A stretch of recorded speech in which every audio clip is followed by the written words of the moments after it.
లో కూడా చూపిస్తారు. స్థానిక శాసనసభ్యులు నవీన్ యాదవ్ గారు స్వాగతించారు.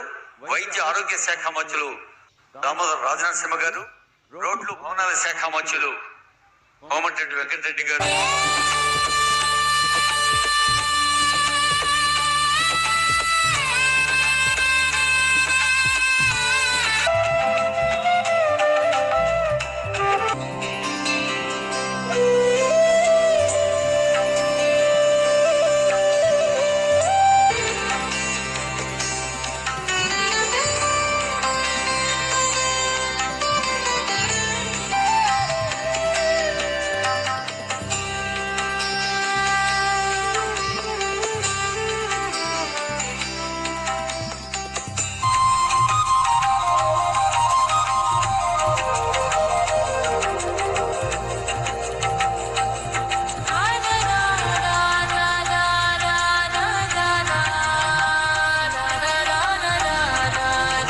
హైదరాబాద్ చుట్టుపక్కల జూబ్లీ చుట్టుపక్కల ఉన్నటువంటి సనత్ నగర్ కావచ్చు, ఖైరతాబాద్, కుకట్పల్లి, షేర్లింగంపల్లి ప్రజలందరూ కూడా ఇది ఒక పెద్ద రోజు.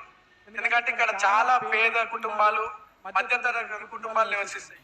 మన ఇంట్లో ఎవరికైనా ఒక ఆరోగ్య సమస్య వస్తే మనం అంతా ఎంత ఇబ్బంది పడతాం. తమ బాధ్యతగా వచ్చేటువంటి పేషెంట్స్ పట్ల ఏదైతే వాళ్ళకు సరి అయినటువంటి చికిత్స గాని మరి ప్రభుత్వం తరఫున అన్ని రకాల సేవల్ని వాళ్ళకి అందించే విషయంలో కూడా తమ బాధ్యతలు భవిష్యత్తులో నిర్వహించినప్పుడు మరొకసారి రాష్ట్ర ప్రజలందరూ కూడా ఇటువంటి గొప్ప సూపర్ స్పెషాలిటీ హాస్పిటల్స్ అందుబాటులో తీసుకుని వస్తున్నందుకు అటు ముఖ్యమంత్రి గారికి, హెల్త్ మినిస్టర్ గారికి నేను ప్రత్యేకమైనటువంటి అభినందనలు.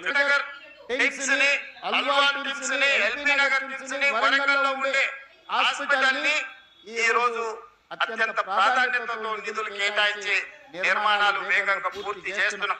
ఇవన్నీ హాస్పిటల్ పూర్తయితే 10,000 పడకల ఆసుపత్రులు ఈ రోజు తెలంగాణలో పేదలకు అందుబాటులోకి వస్తాయి.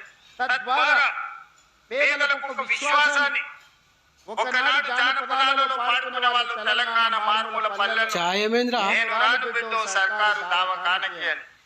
ఎందుకంటే 100 బాధలు ఒక్క పదంలో, ఒక జానపదంలో ఆనాడు చెప్పుకోవడం జరిగింది.